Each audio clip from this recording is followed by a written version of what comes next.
You're not lazy. You don't lack discipline. You're not a slob. You just haven't found a technique that works for you. In the past 5 years, I've read lots of books on time management. I've also listened to countless podcast episodes with productivity experts, and I have experimented with a huge number of time management techniques. What I've learned has allowed me to set up a business where I make a living selling online courses. It's allowed me to launch a podcast and this YouTube channel. It's allowed me to be president of a public speaking club, all while traveling to over a dozen countries and doing lots of scuba diving. So in this video, I'm going to share with you what I learned. Here are my top 10 time management tips. Tip number 1 is that you are in charge of all of your time. I realized this one day when I was working as a corporate consultant in Silicon Valley, and I was looking out the window at a sunny day. And I thought, why do I live in such a beautiful place, but I don't get to enjoy it? My whole life I am spending inside this office. And then it hit me. I don't have to do this. You are in charge of how you spend every single moment of your life. And even if you don't believe that this is the case, act as if it's true. Eckhart Tolle phrased this beautifully. Whatever the present moment contains, he said, accept it as if you had chosen it. With that attitude, you can feel really empowered.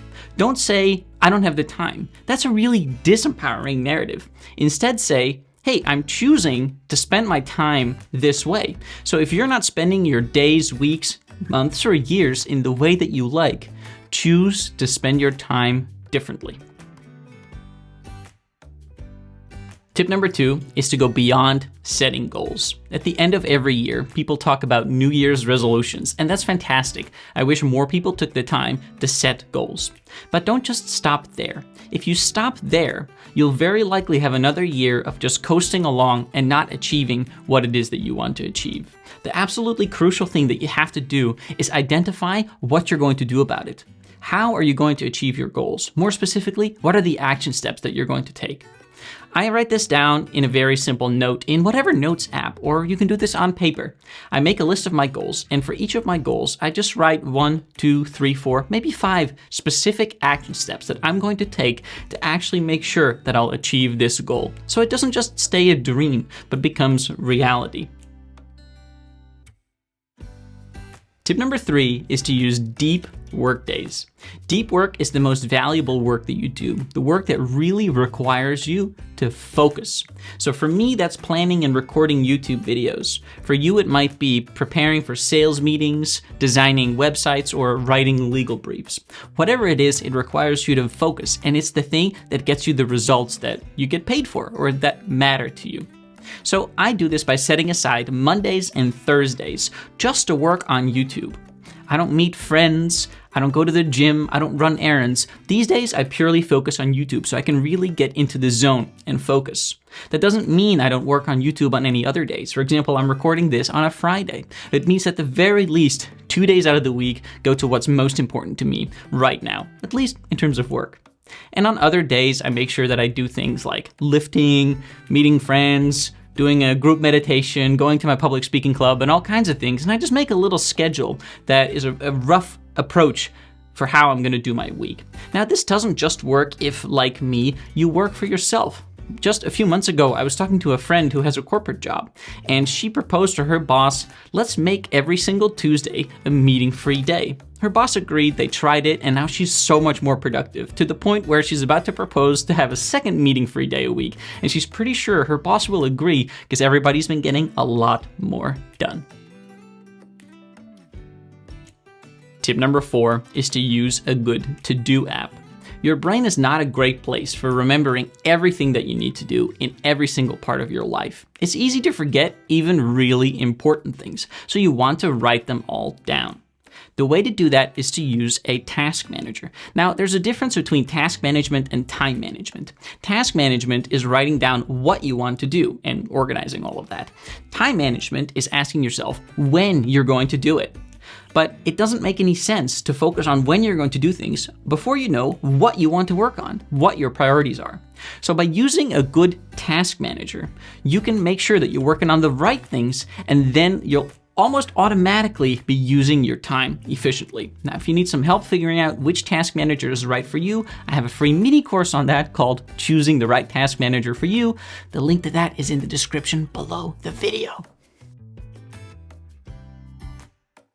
Tip number 5 is for when you're so overcommitted that you're not able to do any individual thing very well, and it is to drop more commitments.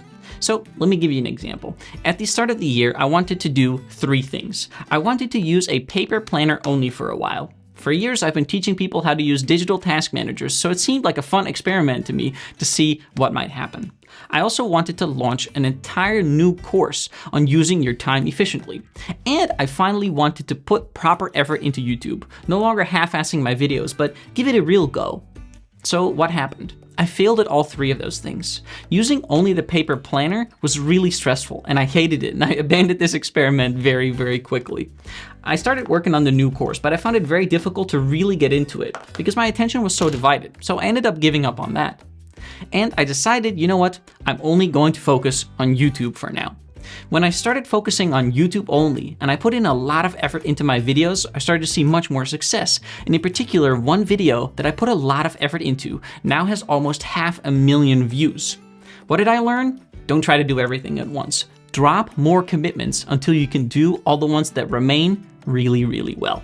Oh, and if you feel guilty at the thought of dropping more commitments, consider this.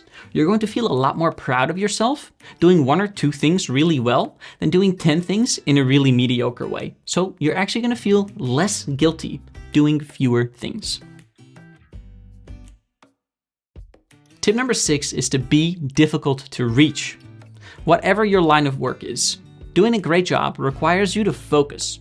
And you can't focus if you're communicating with people all the time. Good bosses, good clients, they will understand this. Bad bosses, bad clients, fire them.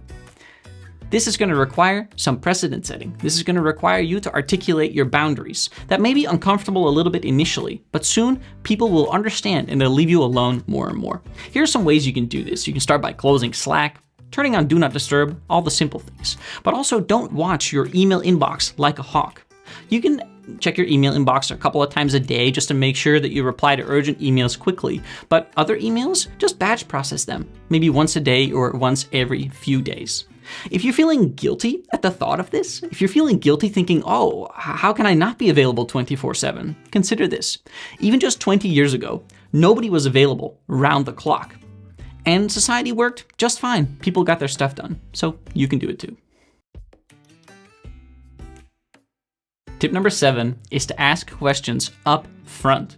Sometimes you spend hours in a meeting, and at the end of the meeting, you ask a couple of questions, only to realize that if you just asked those questions at the start of the meeting, you would have been done in 10 minutes. Asking questions up front helps you get to the problem now. Let's say you're meeting with James, a coworker, and he isn't performing well at work. You spend an hour talking about his problems, but you're not really sure what's going on. Do you need to transfer him to a different department, or does he just need to get a different type of work? And then you ask him, hey, James, what's really going on here? And he says, you know what? It's actually something personal that's been really bothering me. See, that's what you should have been talking about this entire hour. So ask questions up front, get to the problem now, save yourself a lot of time. Tip number 8 is to use the test of flip yes or no. Now, the actual phrase I use is slightly different, but I don't want to upset the YouTube advertisers. Listen, we're all gonna die someday, and we don't know when. And one of the easiest ways to use our time better and to be more productive is to say no to things that don't excite us, and to say yes to things that do excite us, because excitement creates action. Now, there's a couple of ways that you can politely decline something when someone asks you to do something and you don't really want to. You can just say, hey, thanks for the invitation, but I'm focused on other things right now. Or you can say, you know what, I'm really not super into that, but thanks for asking all the same. Or you can say, hey, right now I'm not ready to commit to something like that, but I'll let you know if that changes. So be honest with yourself. This next thing that someone's gonna ask you to commit to, is it a flip yes, or is it a no? Tip number 9 is incredibly important. If the time management technique that you're currently using is not working for you, stop using it. Of course, you want to give things a proper go, but if you've tried something for a few weeks and you're not getting the results, try something else. You're not lazy. You don't lack discipline. You're not a slob. You just haven't found a technique that works for you. And just because some productivity guru that you listen to or watch videos of tells you to do something a certain way doesn't mean that's going to work for you. One of my favorite examples is people who tell you that the solution to all your time management and productivity problems is to get up earlier in the morning. Supposedly, if you join what's called the 5 a.m. club, you can get wonderful benefits like you can own your morning, you can elevate your life, and you can bulletproof your serenity. I don't know about you, but if I wake up at 5 a.m., I don't feel very serene. I just get really, really cranky. Waking up early does not work for me. And it might not work for you either. Perhaps you've tried getting up at 5 a.m. and thought, I'm going to get ahead of everybody else. But then you started getting up at 5:30, at 6, at 7, at 8. You reverted back to your old pattern. And that's totally okay. There is not one universal best way to manage your time. There's only things that work for you and things that do not work for you. So just because someone you admire does something a certain way does not mean that's how you're going to get results. Tip number 10 might be the most important one of them all. If you don't do this, no time management technique and no app is going to be able to help you. Here it is. Decide how much is enough. What would make for a productive day? What would be a great week? What would you really like to achieve in the next 3 months?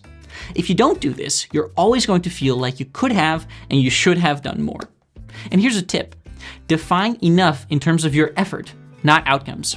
For example, I might say that I want to spend a certain amount of time each week making YouTube videos at a certain level of intensity of my effort, rather than focusing on the amount of subscribers that I have on my channel or the number of views that any particular video gets, which is not entirely up to me. So decide what is enough. Do so in terms of your effort. If you do that, you're setting yourself up for long-term sustainable success. Hey, earlier in the video, I talked about the importance of not just setting goals, but also to identify specific action steps. This really is the key to achieving your goals again and again and again. And if you feel like you could use a little help with that, check out my video course, Big Picture Productivity. It's all about this topic. It's a big course, it requires some effort, but it has massive payoffs in terms of getting clarity on what it is that you want to achieve and actually achieving it. In the meantime, thanks for watching. Hit that like button on your way out. See you in the next one. Ciao.